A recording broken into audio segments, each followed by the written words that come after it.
प्रस्तुतकर्ता पतंजलि गाय का घी, माँ का भरोसा, प्यार से परोसा। प्रायोजक SBI बेस्ट है, सबको पता है। पतंजलि दंत कांति टूथपेस्ट, कंप्लीट ओरल हेल्थ का सच। और पतंजलि हनी, प्योरिटी के 100 से अधिक पैरामीटर्स पर 100% खरा।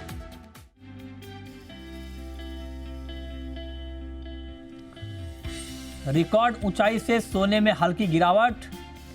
घरेलू बाजार में 900 रुपए तक गिरे दाम। MCX प्रभाव 1,09,200 के करीब। ग्लोबल मार्केट में भी गिरावट, $3700 के नीचे आया। चांदी में गिरावट बढ़ी। घरेलू बाजार में करीब 3,000 रुपए से ज्यादा की कमजोरी, 1,26,000 के नीचे। रिकॉर्ड ऊंचाई से करीब 5,000 रुपए गिरे दाम। ग्लोबल मार्केट में भी $42 के नीचे फिसला। कच्चे तेल में 3 दिनों की तेजी पर ब्रेक। ब्रेंट क्रूड 1% की गिरावट के साथ $68 के नीचे। WTI क्रूड भी $64 के नीचे आया। अच्छी मजबूती पर बंद हुआ रुपया। डॉलर के मुकाबले 24 पैसे की बढ़त। $1 का भाव ₹87.82 पर बंद। नॉन एग्री ट्रेड के लिए FPI को मंजूरी पर विचार। MCX के कार्यक्रम में सेबी चेयरमैन का बयान। कमोडिटी मार्केट को मजबूत करने पर काम जारी।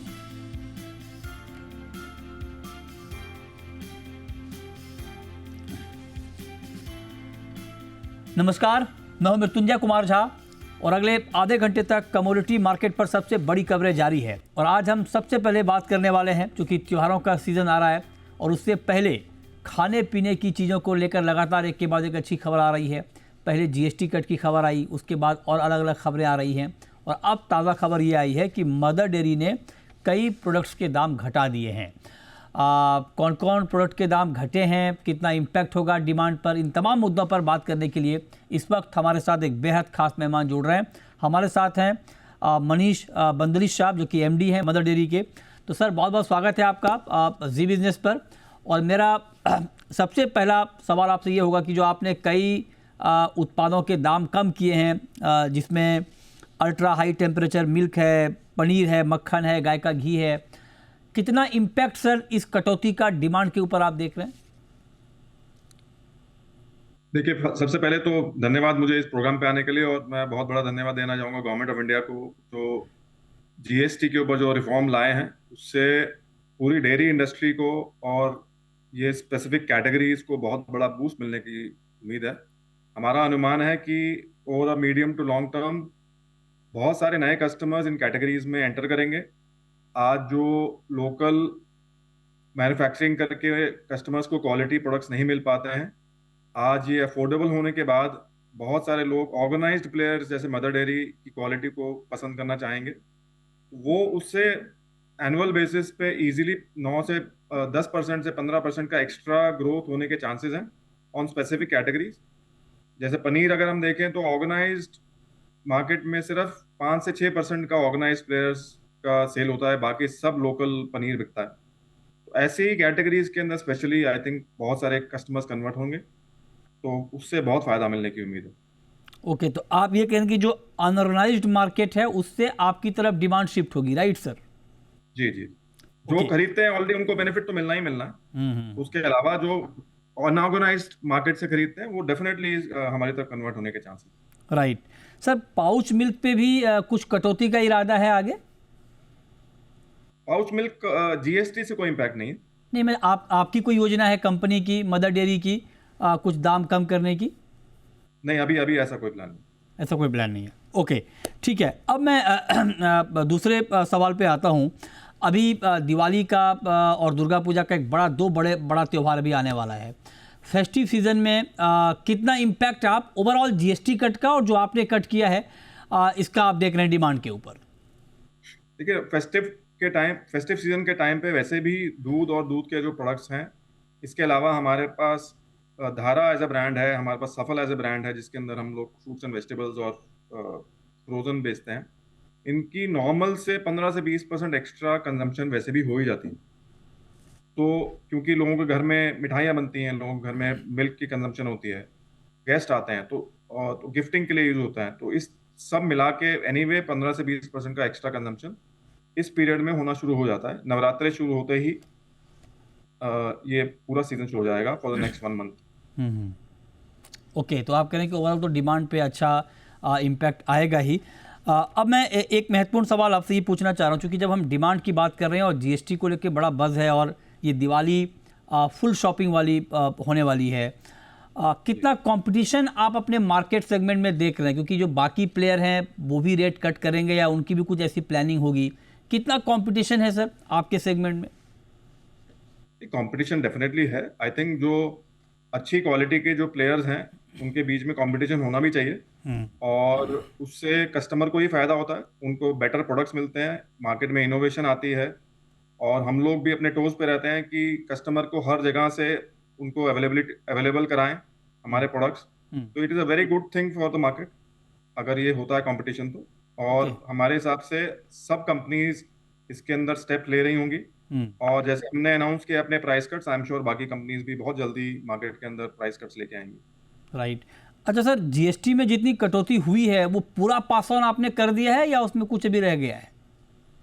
नहीं, हमने अपनी तरफ से मतलब हर कैटेगरी के अंदर, हर एसक्यू के अंदर और ओवरऑल मदर डेयरी के अंदर जो भी बेनिफिट हमको मिला है हमने उससे ज़्यादा ही पास ऑन करा है कस्टमर। ओके, आप कह रहे हैं कि अच्छा मतलब जितना जीएसटी कट हुआ है आप कह रहे हैं कि उससे ज़्यादा आपने पास ऑन किया है?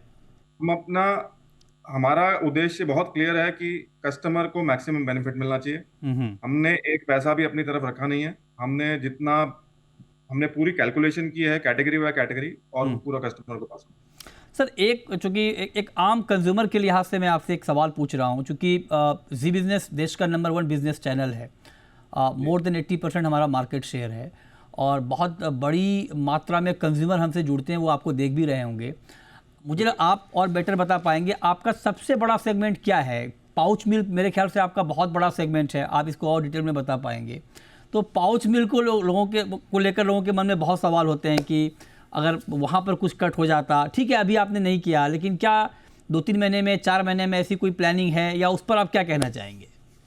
देखिए, आपको ये चीज थोड़ा सा दिमाग में रखना होगा कि मदर डेयरी जो कोऑपरेटिव मूवमेंट से आगे बढ़ी है, हमारा ओवरऑल रेवेन्यू का 75 से 80% रेवेन्यू का, आप कोई भी इंडस्ट्री देख लीजिए, नहीं होता है, पूरा फार्मर को वापस जाता है। ओके। तो हम लोग यहाँ प्रॉफिटेबिलिटी तो हमारे लिए कंसर्न है ही नहीं, हमारा उद्देश्य है फार्मर बेनिफिट। राइट। तो अगर हमारा उद्देश्य ही फार्मर का बेनिफिट और कंज्यूमर को अच्छे प्रोडक्ट्स देना है, तो हम लोग जितना एब्जॉर्ब कर सकते हैं कॉस्ट को, अपने कॉस्ट को पहले एब्जॉर्ब करते हैं। एमआरपी बढ़ाना सबसे लास्ट रिजॉर्ट होता है हमारा, कि जब हमारे लिए बिल्कुल अनबियरेबल हो, या फिर फार्मर को इतनी ज्यादा पेन हो कि उनकी कॉस्ट भी रिकवर नहीं हो रही और हमारे को उनके लिए प्राइस बढ़ाना पड़ रहा है फार्मर के लिए। तो इन्हीं दो सूरत में पाउच वाले मिल्क के ऊपर कभी प्राइस घटना या बढ़ने का उम्मीद होता है। ओके, ठीक बात है। अब जरा सर हमें ये बताएं कि अभी आपकी क्या कुछ ऐसी कोई प्लानिंग है एक्सपेंशन की, या कुछ नया इनोवेशन आप इन प्रोडक्ट कैटेगरी में करने जा रहे हैं त्योहारों को ध्यान में रखते हुए? अलग पाउच या कुछ अलग पैकेजिंग, इसको लेकर कुछ नया इनोवेशन? त्योहारों के साथ तो जो ट्रेडिशनल कैटेगरीज है लोग उसी में ज्यादा इंटीग्रेट होते हैं, तो डेफिनेटली हम लोग चाहते हैं कि नए नए पैक्स हमारे जैसे दही के इस तरह, तो वो हम रेगुलर हम करते ही हैं। हम अपना एक्सपेंशन के नाम पे अगर हम देखें तो पनीर को हम बहुत एक्सपैंड कर रहे हैं अलग अलग फॉर्मेट्स में। तो ऑलरेडी हमने फ्रोजन पनीर लॉन्च किया, अभी हम 1 kg का पनीर बहुत जल्दी लॉन्च करेंगे, 400 ग्राम का पनीर हमने लॉन्च किया। तो अलग अलग SKU चीज में हम मोज़रेला चीज जस्ट अभी लॉन्च किया है, हमारा गिर घी अभी बहुत रिसेंटली हमने लॉन्च किया है। तो काफी चीजें हमारे यहाँ पे हैं, और आइसक्रीम के अंदर तो हम नए नए वेरिएंट्स लाते ही हैं। तो एक रेगुलर बेसिस पे हम लोग ये करने वाले हैं। हाँ, हम अपनी अलग अलग ज्योग्राफीज में एक्सपैंड डेफिनेटली कर रहे हैं। हमने राजस्थान पीछे लॉन्च किया, अब हम साउथ के अंदर एक्सपैंड कर रहे हैं, वेस्ट में एक्सपैंड कर रहे हैं। तो मदर डेयरी एक्सपेंशन तो डेफिनेटली हो ही रहा है अक्रॉस मेनी मार्केट्स। ओके, आप कह रहे हैं कि एक्सपेंशन तो आप खुल के कर रहे हैं, इसमें कोई दिक्कत नहीं है। और एक बात आपने शुरुआत में कही कि जो अनऑर्गेनाइज्ड मार्केट है वहाँ से आपकी तरफ डिमांड शिफ्ट होगी इस रेट कट के बाद और ज़्यादा। मैं थोड़ा सा, चूँकि पनीर का आपने जिक्र किया और पनीर को लेके हमने बहुत सारे शोज़ भी किए हैं, बीच में ऐसी खबर आई थी कि बहुत सारे नकली पनीर मार्केट में हैं, तो आपको लगता है कि इससे जो कटौती आपकी तरफ से हुई है, या फिर जो ऑर्गेनाइज्ड प्लेयर इसमें हैं, अब उसकी वजह से नकली पनीर पे भी लगाम लगेगा? मेरी उम्मीद है कि ऐसा होना चाहिए। क्योंकि मार्केट में काफी नकली पनीर आता है। स्पेशली आपने देखा भी होगा, खोया पनीर इस तरह की कैटेगरीज में फेस्टिवल के टाइम पे ज्यादा उल्टा मार्केट में आता है। तो मैं अर्ज करूंगा आपके कंज्यूमर्स को थोड़ा ध्यान रखें कुछ भी चीज खरीदने के लिए। आप जब खरीदें तो आपको अगर 250 रुपए में पनीर मिल रहा है मार्केट में, वो बहुत कम चांसेस हैं कि उसकी क्वालिटी बहुत अच्छी होगी, क्योंकि जो दूध का रेट है और अच्छा पनीर कोई बनाएगा उस रेट पे बनना ही बड़ा मुश्किल है। बेचना तो बहुत बड़ी बात है, बनना ही बड़ा मुश्किल है। लेकिन जो बेचने वाले हैं उनका तर्क ये होता है कि भाई हमारी कॉस्टिंग कम होती है बड़ी कंपनियों के मुकाबले, तो हम दे सकते हैं 250 रुपए में। आई अंडरस्टैंड, बट आप समझिए, मतलब मैं और ज्यादा इसमें डिटेल में नहीं जाना चाहूंगा, but quality is always a suspect. आप लूज पनीर को अगर आप स्टोर भी करेंगे लोकल शॉप पे भी, तो क्वालिटी बहुत जल्दी खराब होती है। तो राइट, कस्टमर को थोड़ा ध्यान रखना चाहिए जब वो खरीदें, तो अपनी सेहत का ध्यान रखते हुए ही कैटेगरी के अंदर खरीदें। राइट। अच्छा, एक सवाल सर बड़ा इंपॉर्टेंट है, क्योंकि अब जब जीएसटी में कट भारी भरकम हुआ है, तो उसके बाद ये कहा जा रहा है कि इस सेगमेंट की ग्रोथ जो है, पूरी खाने पीने की चीज़ों की जो ग्रोथ है वो आगे और अच्छी रहेगी, क्योंकि एक तो इनकम टैक्स में आप देखिए 12 लाख तक की छूट, उसके बाद जीएसटी में इतनी भारी भरकम कटौती, मानसून काफ़ी अच्छा रहा है, लोगों का परचेजिंग पावर बढ़ने की उम्मीद है। इन सबको देखते हुए इस सेक्टर की ग्रोथ आप आगे किस तरह से देख रहे हैं? देखिए, एक फील गुड फैक्टर तो इकोनॉमी में आएगा ही आएगा, बिकॉज जैसा कि आपने कहा, डिस्पोजेबल इनकम लोगों की बढ़ेगी। इंडियन की इकोनॉमी लास्ट क्वार्टर में 7.8% से ग्रो हुई। आई एम श्योर इसका इम्पैक्ट लोगों की इनकम में आएगा। डिस्पोजेबल इनकम अगर लोगों के हाथ में तकरीबन 10% एक्स्ट्रा आ गई फूड प्रोडक्ट्स पे, तो वो उनके बेनिफिट मिलेगा, तो कंजम्पशन तो अपने आप बढ़ेगी। और इट्स मेरे हिसाब से 3 से 6 महीने के अंदर most of the dairy sector और FMCG sector will start seeing positive impact उनकी कंजम्पशन। ओके, तो आप कहें कि ओवरऑल जो इम्पैक्ट है वो काफ़ी पॉजिटिव होगा। अगर सर कुछ आप और डिटेल बताना चाहें कि कोई ऐसा आपके सेगमेंट में कोई ऐसा प्रोडक्ट जहां पर आपको ये लगता हो कि हेल्थ अवेयरनेस की वजह से या जिस तरह से अभी हेल्थ को लेकर बहुत ज़्यादा लोग जागरूक हो रहे हैं, उसका कोई इम्पैक्ट आने वाला है? देखिए, हमारा अगर हम देखें तो कोविड के बाद हम आई थिंक काफी कस्टमर्स के अंदर जागरूकता आई है पिछले 2 साल में स्पेशली, और वो ब्रांडेड प्रोडक्ट्स की तरफ काफी रुझान है। अगर हम देखें तो एफएमसीजी में पिछले 1.5-2 साल से काफी कंसर्न रेज किया कंपनीज ने कि हमारा ग्रोथ शायद रुक रहा है या कम है, लेकिन डेयरी में ऐसा कुछ नहीं देखने को मिला। एटलीस्ट हमारा मदर डेयरी का ग्रोथ वैल्यू एडेड प्रोडक्ट्स के अंदर 15 से 20% से प्लस में रहा है। और जो कैटेगरीज हमारी ग्रो कर रही हैं, स्पेशली जो लूज की मैं बात कर रहा था, वही वाली कैटेगरीज हम देख रहे हैं, ऑलरेडी लोग आ रहे हैं उसमें ज्यादा। राइट। आप ले लीजिए, छाछ ले लीजिए, लोग छाछ जैसे प्रोडक्ट, प्रोबायोटिक हमने सारी रेंज किया, वो सारे प्रोडक्ट्स के अंदर लोग बहुत एंटर कर रहे हैं। और आइसक्रीम्स ले लीजिए, दीज आर द कैटेगरी जो बेसिक कैटेगरीज के अंदर बहुत अच्छी ग्रोथ है। उसके बाद अगर हम जो ग्रोथ में देखें तो यंगस्टर्स जो हैं वो चाहते हैं कि उनको वैल्यू एडेड प्रोडक्ट्स मिले, जैसे हाई प्रोटीन की तरफ कस्टमर्स का यंग जनरेशन का काफी है। तो हमने अभी प्रो मिल्क करके लॉन्च किया था, जिसके अंदर जो प्रोडक्ट है वो रेगुलर में कस्टमर उसको कंज्यूम कर सकते हैं, और उनको ऑलमोस्ट 30 to 40% एक्स्ट्रा प्रोटीन उनको मिलेगा without any change in habit. मतलब उनको जो रेगुलर दूध पी रहे हैं वैसे ही होगा, लेकिन साथ में 30% एक्स्ट्रा प्रोटीन मिलेगा।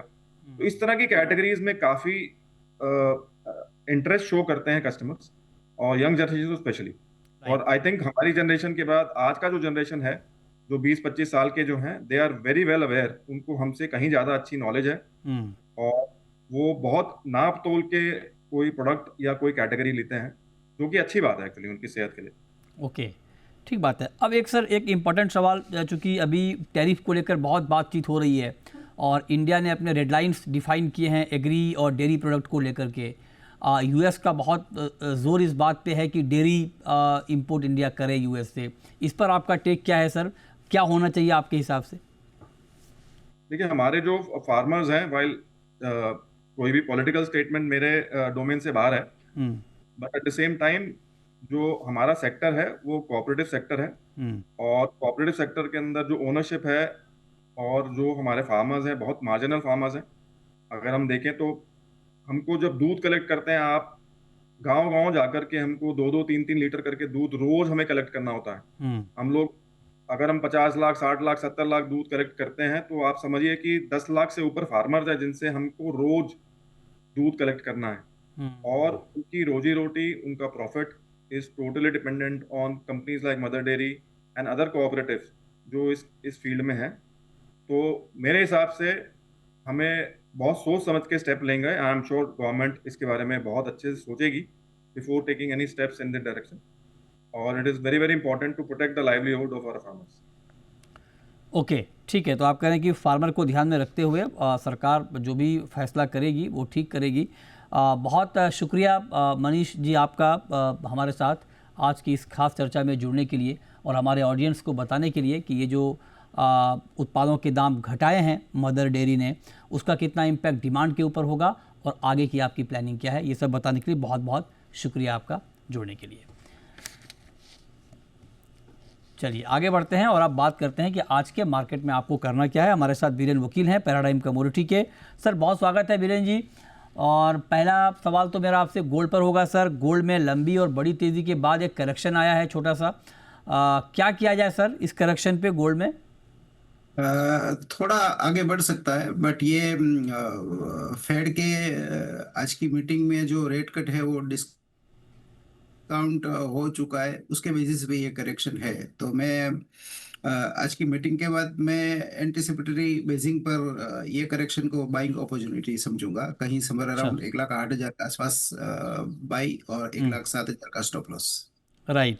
और सर चांदी पर आपका व्यू बीरेन जी? चांदी में भी गिरावट है और गोल्ड के मुकाबले करेक्शन थोड़ा सा ज़्यादा है, हालांकि ज़्यादा कहना भी अभी ठीक नहीं है। अभी तो आज पहला मतलब अभी भी 1,26 के ऊपर ही है चांदी का भाव, लेकिन ठीक है, मतलब 2-2.5 हज़ार रुपये दाम गिरे हैं। क्या लगता है आपको?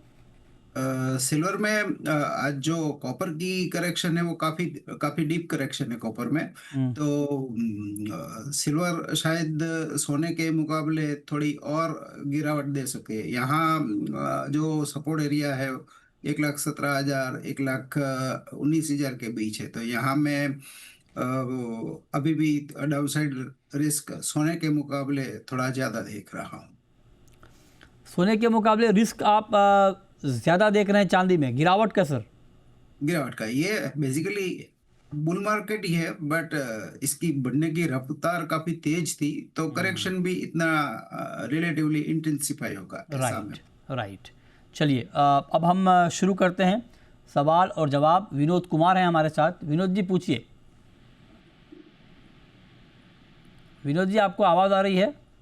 हाँ जी, हाँ जी जी पूछें। पूछिए सर, क्या पूछना चाह रहे हैं? विनोद जी आपको आवाज आ रही है? हाँ जी, हाँ जी पूछिए सर, सवाल पूछिए। सर ग्वार के बारे में जानना चाहते हैं आगामी 1 महीने बाद में। ग्वार के बारे में आप जानना चाहते हैं? ग्वार आज गिरा है करीब 2.25%। बताइए बीरेन जी। फिजिकल के मुकाबले फ्यूचर्स डिस्काउंट में चल रहे हैं, और ये थोड़ा मेरी समझ से परे है, बट मैं ऐसा मानता हूँ कि कम से कम फिजिकल ग्वार तो ये इन्वेस्टेबल है, मीन्स बाई करने के लायक है। फ्यूचर्स समहाउ चल नहीं पा रहे हैं। ओके, ठीक है। तो आप कहें कि ये चल नहीं पा रहा है, थोड़ा फ्यूचर पे आप नज़र रखें। अच्छा, आपने कहा सर कि चांदी में गोल्ड के मुकाबले आपको ज़्यादा गिरावट की आशंका दिख रही है, तो कहाँ तक सर, अगर आपको ऐसा लग रहा है तो कहाँ तक चांदी का भाव आ सकता है बीरेन जी? चार्ट्स के हिसाब से देखो तो इसकी जो रेशियो है वो 86-87 है, गोल्ड सिल्वर रेशियो की। और यहाँ पे बेसिकली मैं जो फॉलो करता हूँ इलियट वेव, तो गोल्ड का इंटरिम टॉप थोड़ा बन चुका है शायद, बट चांदी का इंटरिम टॉप अभी काफी दूर है। तो जब तक सिल्वर 40-70 यानी 40-70 लंदन पे होल्ड करती है, तब तक इसका इंटरमीडिएट ट्रेंड पॉजिटिव रहना चाहिए। अच्छा, ठीक है, तो इस पे आप नज़र रखें। क्रूड पे सर आपका व्यू? कच्चे तेल में क्या किया जाए? क्रूड तेल में थोड़ी मामूली सी प्रॉफिट टेकिंग आएगी, बट यहाँ भी 55 का जो लेवल है 55-20 का, वो काफ़ी स्ट्रॉन्ग सपोर्ट है। यहाँ इवेंचुअली हम शायद 5800 के आसपास देखेंगे। आज रुपये में काफी शार्प रिकवरी है, शेयर बाजार काफी स्ट्रॉन्ग रिबाउंड हुआ है, तो इसके हिसाब से भी क्रूड और कॉपर ये सब थोड़े नरम रहे हैं, तो इसकी भी थोड़ी इफेक्ट है। ओके, तो इसका भी इम्पैक्ट आप कह रहे हैं। अच्छा, आज सर पूरे नॉन एग्री पैक में लाल निशान में कारोबार है, चौतरफा आप देख लें, कुछ भी उठा लें आप, गोल्ड, सिल्वर, क्रूड, कॉपर, सबके सब लाल निशान में। तो मेटल मार्केट में क्या चल रहा है सर? मेटल मार्केट में भी बेसिकली ये जो हम देखते हैं तो इसको बास्केट सेलिंग जिसको कहते हैं कि भाई आजकल जो हम देख रहे हैं वो एवरीथिंग मार्केट है, यानी या तो सब हरा या तो सब लाल। जैसे रिसेंटली हम crypto, stock market, metals, Boolean सब में तेजी देख रहे हैं, तो आज सभी में सेल ऑफ है। क्रिप्टो में भी है, मेटल में भी है, बुलियन में भी है, इमर्जिंग इक्विटी में भी है। तो कलेक्टिव जिसको बोलते हैं फंड सेलिंग, बास्केट सेलिंग वाली चीज है ये। बढ़िया बताया सर डिटेल में। अच्छा, करेंसी पर क्या व्यू सर आपका? रुपया तो मतलब रुकने को तैयार नहीं है। रुपये में मुझे ऐसा लग रहा है कि शार्प रिवीजन, यानी 87, 10, 27, 20 तक का रिकवरी आना चाहिए। शेयर बाजार में जो हमने रिसेंटली ऑलमोस्ट 1000 रुपये की जो तेजी देखी है निफ्टी के हिसाब से, ये पूरी इसमें करेंसी में रिफ्लेक्ट नहीं हो रही है। अपना मैक्रो ग्रोथ 7% का देखो, या जीएसटी कट का जो पॉजिटिव जो फील गुड इफेक्ट देखो, रुपी मेरे हिसाब से अभी भी साइजेबल रिकवरी, यानी 86, 80, 87, 20 ये जोन में आना चाहिए। ठीक है, नेक्स्ट कॉलर राजेश हैं हमारे साथ। पूछिए राजेश जी। जी, बीरेन वकील जी से मैं पूछ रहा हूँ कि अपना ये कैस्टर सीड और जीरा में 2-3 महीने का आउटलुक क्या है सर? बताइए सर, 2-3 महीने का आउटलुक कैस्टर और जीरे में सर। दोनों मार्केट बॉटम आउट हो गए हैं। स्पेशली केस्टर में रिसेंटली जो बारिश हुई, खास करके नॉर्थ गुजरात में, इसको काफ़ी नुकसान हुआ है कुछ सोइंग को। कैरी फॉरवर्ड काफ़ी स्टॉक कम है, एक्सपोर्ट्स भी केस्टर ऑयल की अच्छी है, तो यहाँ से रिकवरी आनी चाहिए। 68 तक यहाँ से 200-250 रुपया अपसाइड केस्टर में आ सकती है। जीरा भी काफ़ी लो लेवल पे चल रहा है, तो यहाँ भी ऑलमोस्ट बॉटम बन चुका है। ओके, तो यहाँ भी आप कह रहे हैं कि बॉटम बन चुका है जीरा, तो इस पर भी आप नज़र रखें। बहुत शुक्रिया बीरेन जी आपका जुड़ने के लिए, बताने के लिए कहाँ पर ट्रेड के मौके बनेंगे। छोटा सा ब्रेक के बाद भी खबरें जारी हैं। नमस्कार।